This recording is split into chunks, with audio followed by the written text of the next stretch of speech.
Good afternoon. It's been a long day, hasn't it? You probably all want to stretch and stop talking about death and dying. However, we'll make these as quick and as interesting as we can. So I'd like to begin talking about physician-assisted deliverance by telling you a story. Story is the story of Bruce. Bruce, a young man of 42 years at the time of his death. This gentle man grew up on a farm on the prairies with his mother, father, younger brother, and younger sister, living in the same setting in a separate dwelling were his paternal grandparents. Bruce was very close to his grandfather and spent a good deal of time with him. And the death of his grandfather was a hard event for him to accept. For it was his grandfather that taught him to hunt and to fish and to be out in the outdoors. Bruce received his grade 12 education in a rural setting, attended university, and graduated with a Bachelor of Science degree in pharmacy. Bryce was in the armed services and served for only a few years before he was married. His wife, Bea, also a pharmacist,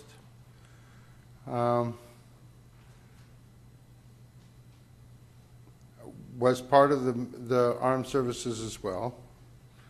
And shortly after the birth of their first daughter, Bruce found out that he had MS.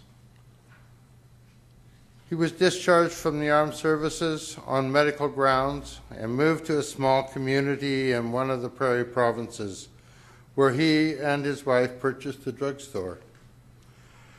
Bryce was able to continue work for several years, but finally was forced to leave the running of the drugstore to his wife. Bryce's care requirements became greater and greater, and home care was not able to meet the demands. And Bruce chose to move to the city and was admitted to long-term care facility.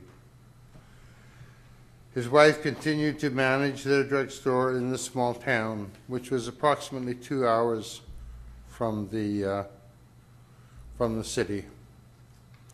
The long-term care facility that Bruce went to is owned and operated by 5 churches: Roman Catholic Church, Anglican, Presbyterian, United Church, and Mennonites.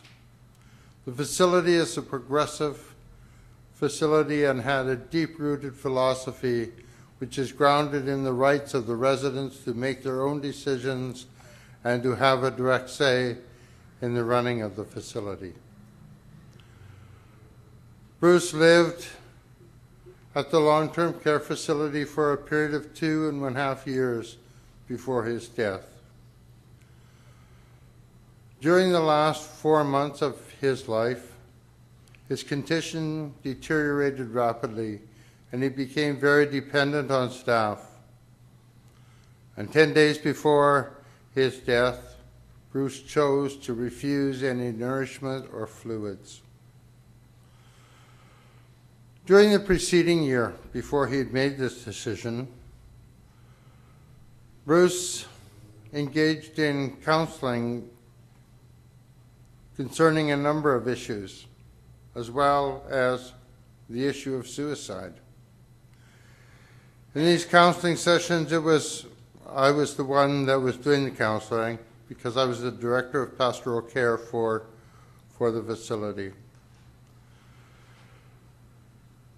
In these sessions, it was my job not to give answers, but to ask the questions that would help Bruce determine what was right for him.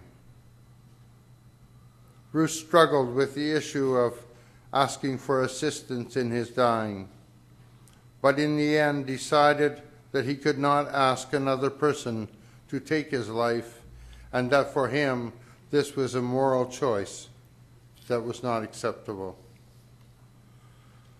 The implication of Bruce's decision for those who were giving him care caused great concern. They had legal and moral questions as well as their own personal questions. There were those who wanted us to seek an injunction forcing Bruce to have a feeding tube inserted. And there were those who wanted him admitted to an acute care facility and let them look after him and handle the dilemma.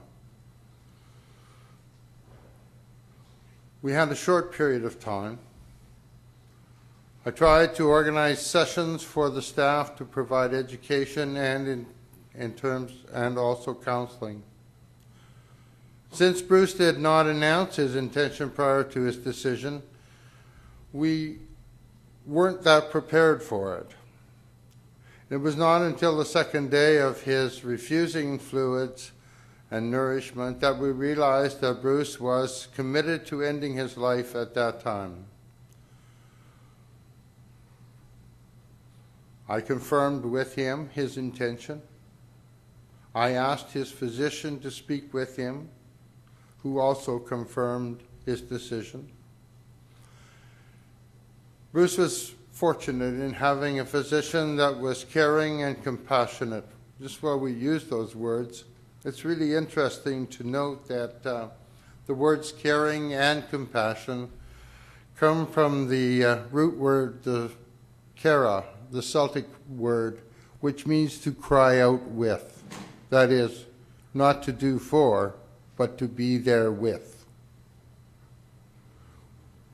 So when we use those words, I think we need to use them in the context from which they came, to be there for.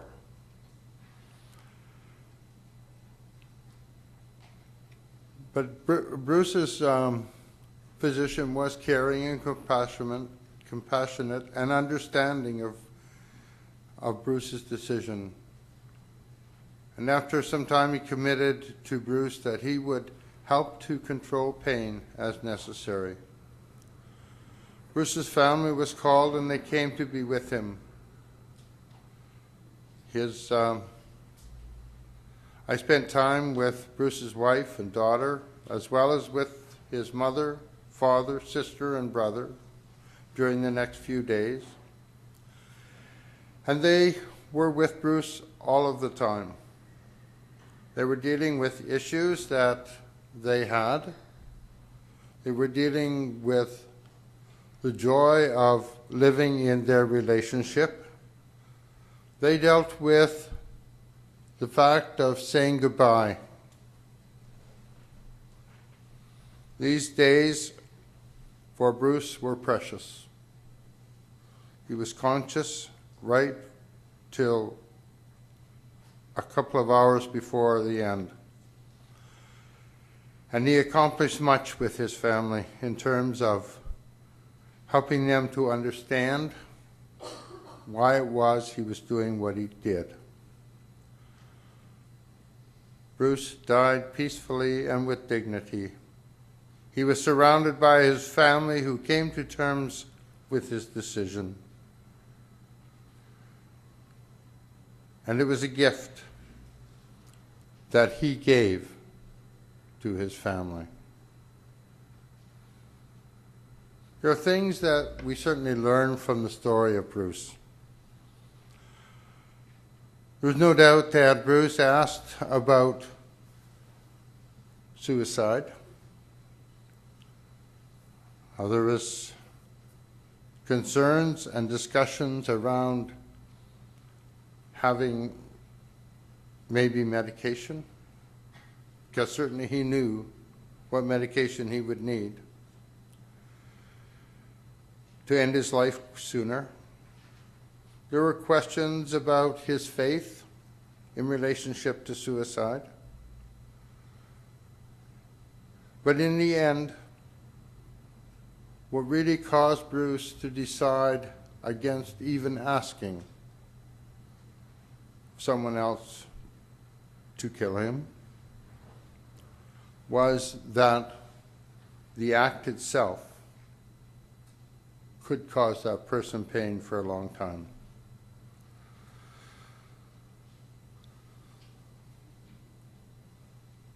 If the physician, in controlling pain and discomfort,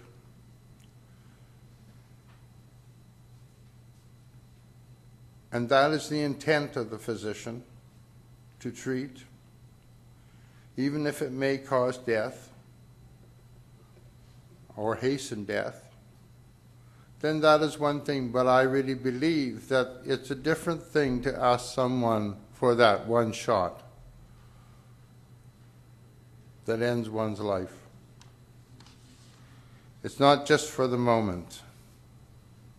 That person lives with that for the rest of their lives. We do have a responsibility to help decide and determine what our wishes are. We have the Adult Guardianship Act here in BC, and we have the Representation Agreement, which I think is really important.